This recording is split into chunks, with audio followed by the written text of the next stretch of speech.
ನಿಮ್ಮ ಬಿಸ್ನೆಸ್ ಯಾವುದೇ ಇರಲಿ ಅದನ್ನ ಪ್ರಚಾರ ಮಾಡಲು ಸುಮನ್ ಟಿವಿಯಿಂದ ಮಾತ್ರ ಸಾಧ್ಯ. ಕೂಡಲೇ ಕರೆ ಮಾಡಿ. ಬಾಗೇಪಲ್ಲಿ ಕಳ್ಳನ ಬಂಧನ 230 ಗ್ರಾಂ ಚಿನ್ನ ವಶ.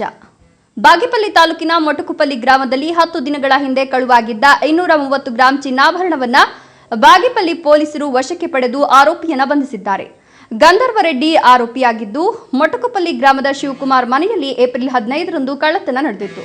ಪ್ರಕರಣ ದಾಖಲಿಸಿದ ಸರ್ಕಲ್ ಇನ್ಸ್ಪೆಕ್ಟರ್ ನೇತೃತ್ವದ ಪೊಲೀಸರ ತಂಡ ಕಾರ್ಯಾಚರಣೆ ನಡೆಸಿ ಗಂಧರ್ವ ರೆಡ್ಡಿಯನ್ನು ಬಂಧಿಸಿ 230 ಗ್ರಾಂ ಚಿನ್ನಾಭರಣವನ್ನ ವಶಕ್ಕೆ ಪಡೆದಿದ್ದಾರೆ.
ಈ ಪ್ರಕರಣದಲ್ಲಿ ಆರೋಪಿಯಾದ ಗಂಧರ್ವ ರೆಡ್ಡಿ ಎಸ್ ಬಿನ್ ಸಿಂಗಾರೆಡ್ಡಿ ಎ ಸುಮಾರು 22 ವರ್ಷ, ಒಕ್ಕಲಿಗ, ಜಿರಾಯ್ತಿ, ವಾಸ, ಹುದುಗೂರು ಗ್ರಾಮ, ಡಿಪಾಳ್ಯ ಹೋಬಳಿ, ಗೌರಿಬಿದನೂರು ತಾಲೂಕು ಎಂಬ ಆರೋಪಿಯನ್ನ ಪೊಲೀಸರು ಅಭಿರಕ್ಷೆಗೆ ಪಡೆದುಕೊಂಡಿದ್ದು, ಆರೋಪಿಯಿಂದ ಸುಮಾರು 40 ಲಕ್ಷ ರೂಪಾಯಿ ಮೌಲ್ಯದ ಚಿನ್ನಾಭರಣಗಳನ್ನು ವಶಪಡಿಸಿಕೊಂಡು 3 ಲಕ್ಷ ನಗದು ಹಣವನ್ನ ಅಕೌಂಟ್ ಫ್ರೀಸ್ ಮಾಡಿಸಿದ್ದಾರೆ.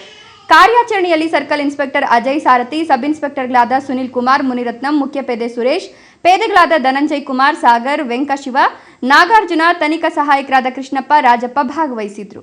ಗಣೇಶ್, ಬಾಗೇಪಲ್ಲಿ.